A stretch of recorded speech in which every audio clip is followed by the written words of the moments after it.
நம்ம பார்க்கும்போது ஆண்டவர் சொல்லுகிற மூன்றாவது வார்த்தை, ஸ்திரீயே அதோ உன் மகன் அப்படின்னு ஆண்டவர் சொல்லுகிறார். யாரை பார்த்து சொல்றாருன்னா, அருகில் இருந்த சீஷனை பார்த்து ஆண்டவர் சொல்லுகிறார். அப்போ அது யார் என்று சொல்லுவோமானால், இயேசுவுக்கு அன்பாய் இருந்த சீஷன், அவர் தான் யோவான்.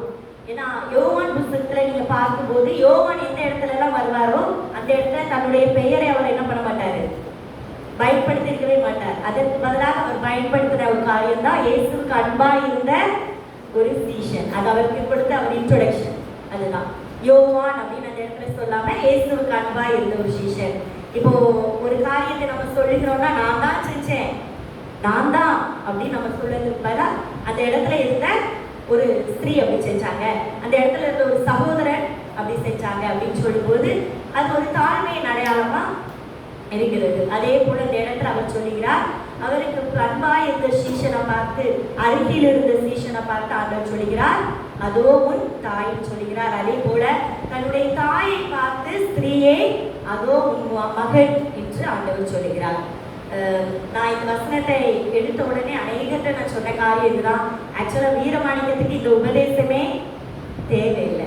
ஏன்னா நான் பார்த்த வரைக்கும் ஆண்டோடைய கிருபையினால நான் சொல்லுகிறேன், பார்த்த வரைக்கும் எல்லா கிராமங்களையும் நான் பார்ப்பேன், பிள்ளைகளை நினைத்து கண்ணீர் சிந்துகிற அநேக பெற்றோர்கள் இருந்தாங்க. ஆனா வாலிபர்கள் நீங்க தயவு செஞ்சு உள்ள வந்துருங்க, உங்களுக்கான மெசேஜ் தான். ஜூஸ் குடிக்கிறவங்க குடிச்சுடுவாங்க, பிள்ளைங்க நீங்க உள்ள வந்துருங்க. அப்ப நம்ம ஊர்ல வந்து ஆனா என்னன்னா, நீங்க ஒவ்வொரு தாய்மாட்டையும் கேளுங்க, எல்லாருக்கும் நல்ல பிள்ளைகள். நான் இந்த பிள்ளைகள்கிட்டையும் சொல்லியிருக்கேன், நீங்க என்ன பண்ண மாட்டீங்க, பொண்டாட்டி விட்டு கொடுத்தாலும் அம்மா மாற விட்டு கொடுக்க மாட்டீங்க. ஆக்சுவலா ஆண்டவர் தந்த ஒரு பெரிய கிருபை என்றே நான் இதை சொல்லி ஒரு நிமிஷம் அப்படியே இருக்கிறவங்க எல்லாம் உணர்ந்து, ஒருவேளை இது குறை இருக்கு அது குறை இருக்கு இல்லை, உங்க பிள்ளை உங்ககிட்ட அம்மான்னு பேசுறாங்க.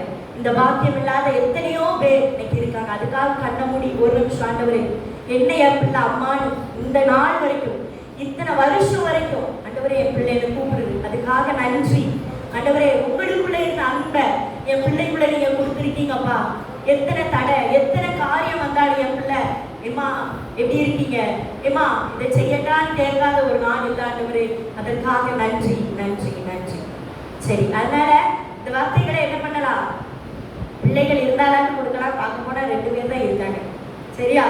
ஆனா அது வளர்ந்து வருகிற பிள்ளைகள் இருக்கிறார்கள். ஆனா ஆண்டவர்கிட்ட நான் எப்பவுமே எந்த மெசேஜ் எடுத்தாலும், ஆண்டவரே நீங்க என்ன சொல்றீங்க அப்படின்னு நான் கேட்பேன்.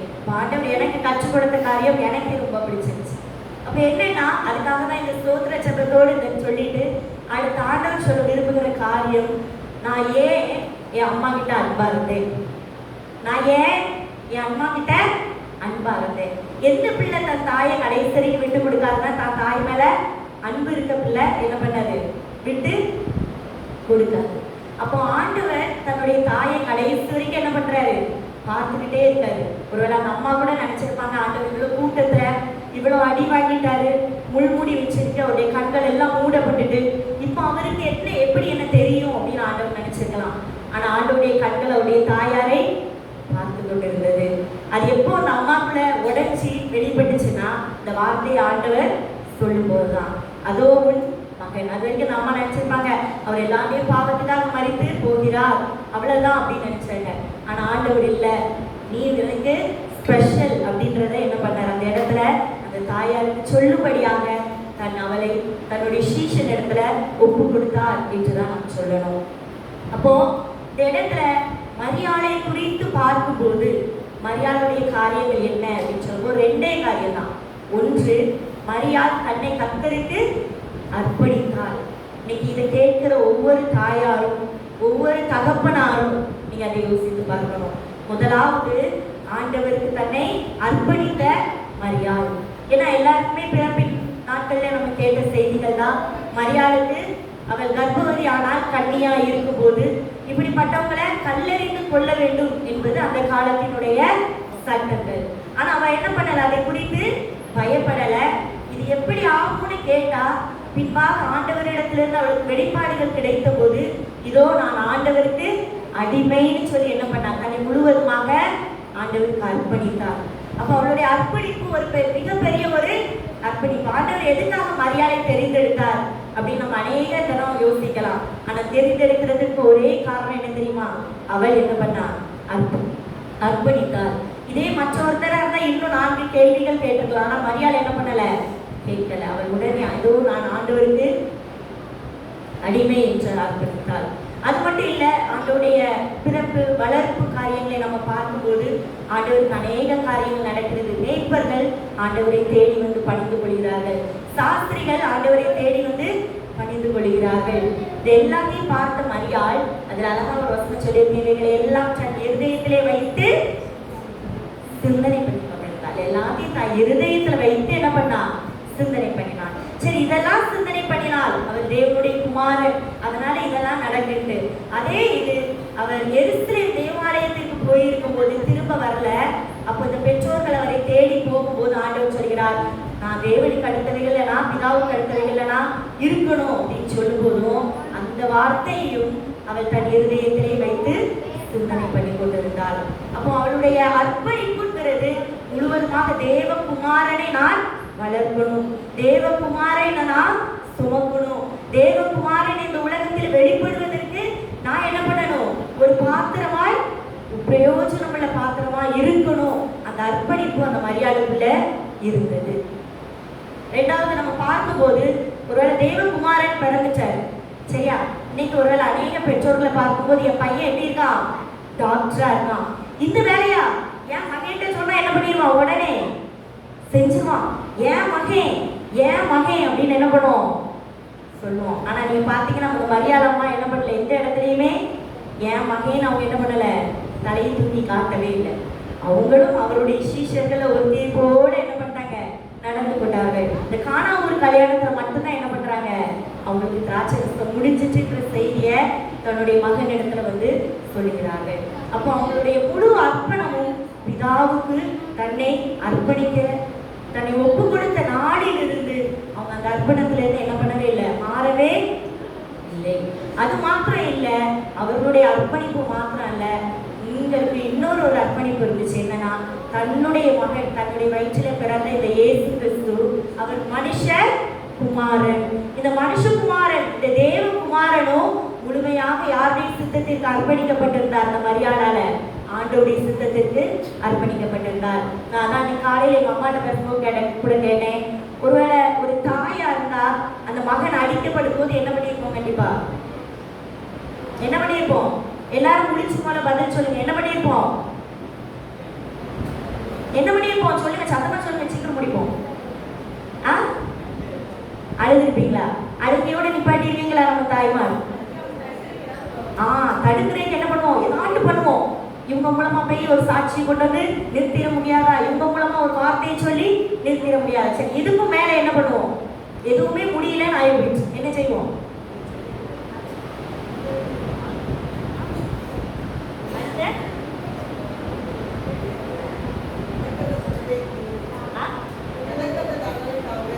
எனக்கு அந்த தண்டனையை தாங்க அப்படின்னு கேட்போம். சரி, அக்காவுடைய ஒரு ஆன்சர். மேக்ஸிமம் நான் சொல்லட்டா என்ன சொல்லுவோம் தெரியுமா? அட பாவிங்களா, இப்படி அடிச்சு என் பிள்ளைய துன்புறுத்துறீங்களே, என்ன பாவம் செஞ்சாரு, என்ன குற்றம் சொல்வீங்களா? சொல்ல மாட்டீங்களா? பிள்ளை தப்பு பண்ணியிருந்தாலே என்ன சொல்லுவோம்? ஆயிட்டே உங்க அம்மா வீட்டுல வெளியில எங்க திட்டு வாங்கிட்டா, என் மகன் தப்பு பண்ணி நான் திட்டு வாங்கிட்டேன்னு சொல்லுவாங்க. என் பிள்ளை என்ன செஞ்சிச்சு, என் பிள்ளை அந்த இடத்துல இல்ல, எனக்கு தெரியும் அப்படின்னு தான் என்ன பண்ணுவோம்? சொல்லுவோம். உங்க குற்றமற்ற ஒருவர் பிலாத்து சொல்றான், இவர் இடத்துல ஒரு குற்றமும் காணல, இவர் இடத்துல ஒரு குற்றமும் காணல, சாகர வரைக்கும் நம்ம ஆண்டவருக்கு கிடைத்த சாட்சி அதுதான். ஹல்லேலூயா. அவன் ஒரு குற்றமும் செய்யவில்லை. ஆனா அந்த தாய் என்ன பண்ணா தெரியுமா? அந்த இடத்துலயும் தன்னுடைய மகன், தனக்கு பிறந்த மகன், அவர் தேவகுமாரனானபடினால அவரை பிதாவுடைய சித்தத்திற்கு ஒப்பு கொடுத்திருந்தார். இன்னைக்கு நம்மள எத்தனை பேர் நம்ம பிள்ளைய ஆண்டோடைய சித்தத்துக்கு ஒப்பு கொடுத்திருக்கோம்? 11th வரும்போது என்ன சொல்லுவோம்? ஏன் இந்த குரூப் எடு, இதுக்குதான் என்ன இருக்கு, ஸ்கோப் இருக்கு. காலேஜ் வரும்போது சொல்லுவோம், ஏய் இந்த படிப்பு படி. அவன் சொல்லுவான், இல்லம்மா எனக்கு இது படிக்க கொஞ்சம் இன்ட்ரெஸ்டா இருக்கு. சும்மா இரு, உனக்கு தெரியாது, நீ இதை படி, நீ நாளைக்கு நல்லா வருவேன். இப்படியே. ஆனா அந்த காலத்து பிள்ளைல சொல்றதெல்லாம் என்ன பண்றதே இல்லை, கேட்கறமே இல்லை. உங்களை விட அவன் அட்வான்ஸ் ஆயிட்டான், விசாரிச்சு போறதுல அட்வான்ஸ் ஆயிட்டான். ஆனாலும் இன்னமும் நம்ம என்ன சொல்றோம் தெரியுமா? கூப்பிட்டு நினைக்கிறோம் நம்ம பிள்ளைங்க. ஆமாவா இல்லையா? நீ செய், நீ இதைப்படி செய், அம்மா சொல்றபடி செய், எனக்கு மோகனத்தில் சொல்லும்போது ஒரு வார்த்தை ரொம்ப பிடிக்கும். எதனாலும் பிள்ளைகளுக்கு கற்றுக் கொடுக்கவும் அம்மாவுக்கு பிடிக்காது. ஏன்னா நான் சொல்லுவேன் அம்மாவுக்கு பிடிக்காது அப்படின்னு சொல்லாதீங்க, ஆண்டவருக்கு பிடிக்காது. அப்ப நீங்க நம்ம பிள்ளைகளை ஆண்டவருடைய சித்தத்துக்கு ஒப்பு கொடுத்து என்ன பண்ணல, நம்ம வளர்க்கல. அப்ப நான் ஆண்டவர்கிட்ட கேட்டேன், ஆண்டவர் இதுக்கு எனக்கு ஒரு எக்ஸாம்பிள் வேணும் அப்படின்னு ஆண்டவர் சொன்னார், என் பார்த்த ஒரு சீஷன் தான் பேதுரு. பேதுரு என்ன சொன்னார் பாருங்க, ஆண்டவர் தன்னுடைய மரணத்தை குறித்து சொல்லுகிறார். சொல்லும்போது மத்தேயு 16ஆம் அதிகாரம் 22ஆம் வசனத்துல பேதுருடைய வாயிலிருந்து புறப்பட்ட வார்த்தை என்ன பாருங்க.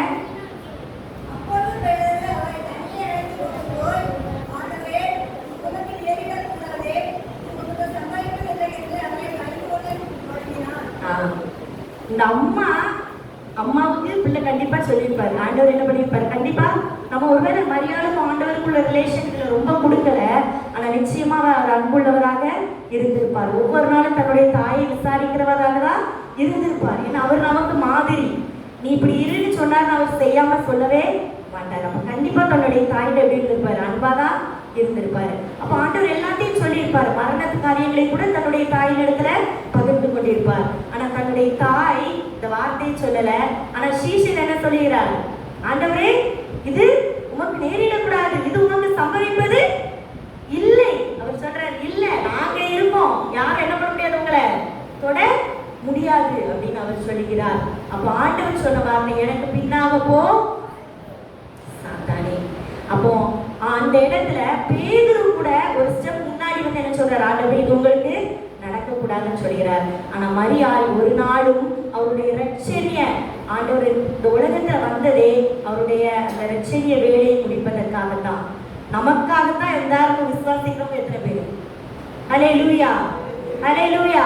இல்ல தன்னை காமிக்க வந்தாரா? இயேசு அற்புதம் செய்வாரு, இயேசுவால மற்றவங்களை உயிரோடு எழுப்ப முடியும், இயேசுவால அதை செய்ய முடியும், அதற்காக அவர் வரவில்லை.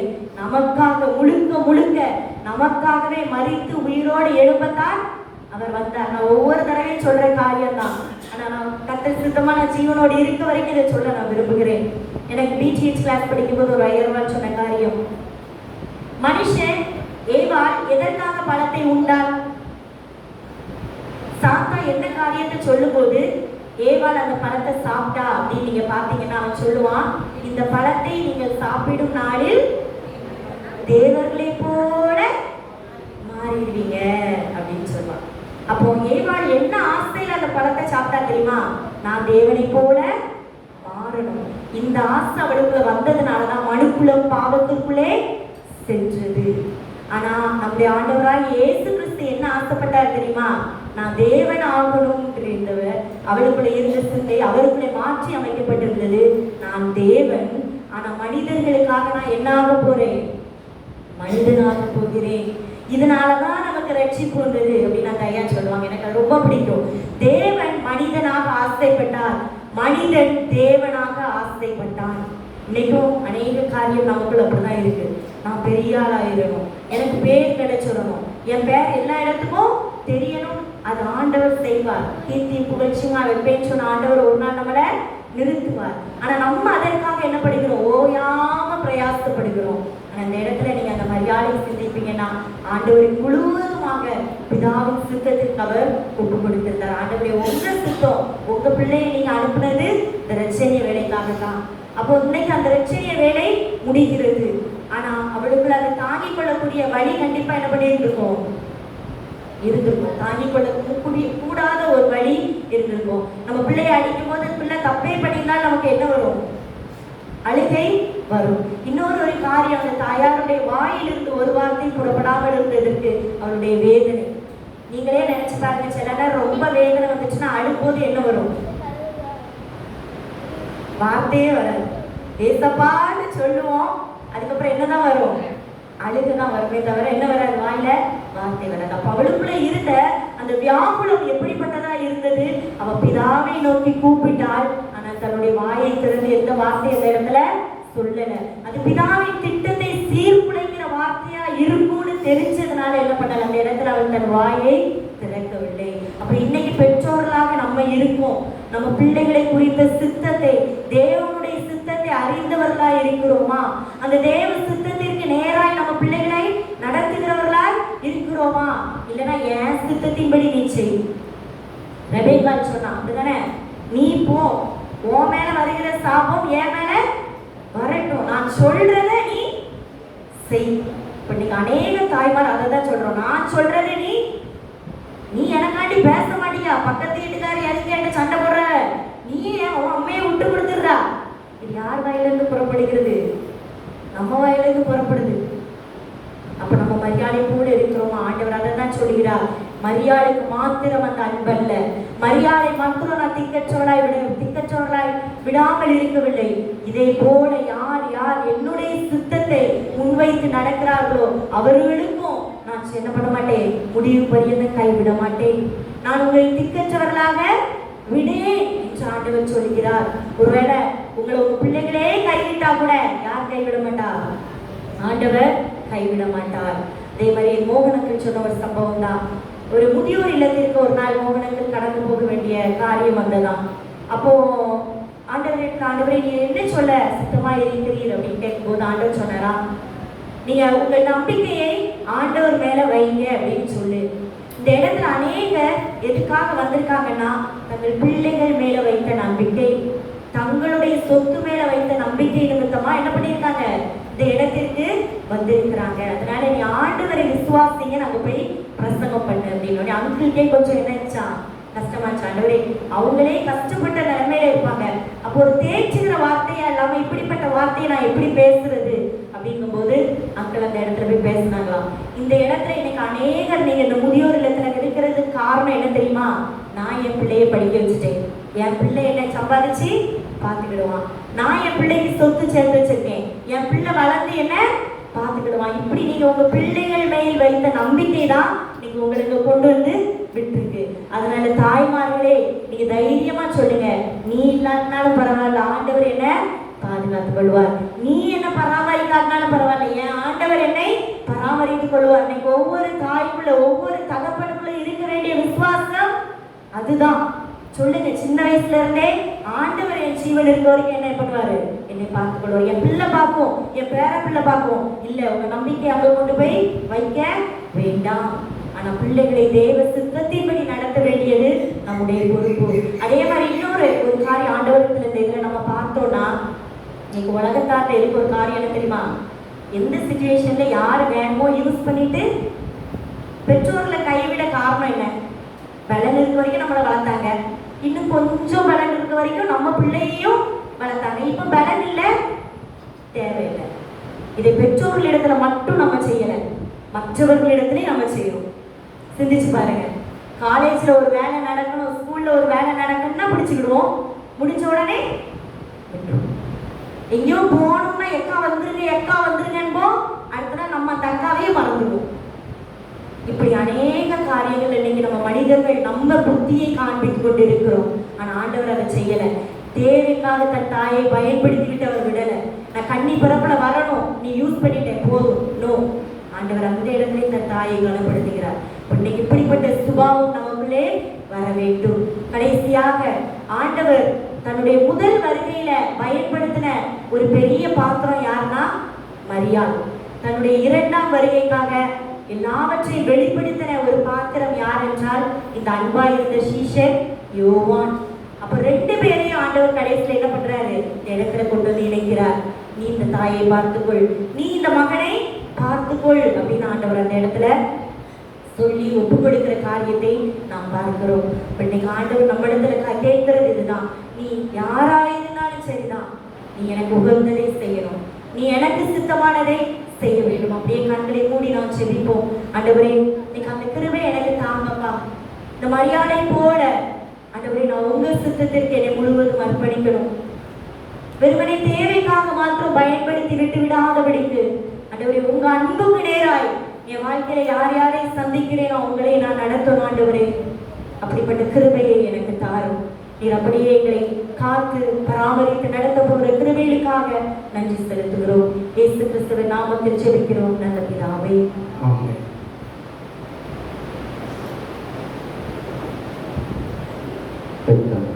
மோசத்திலும் வறுமை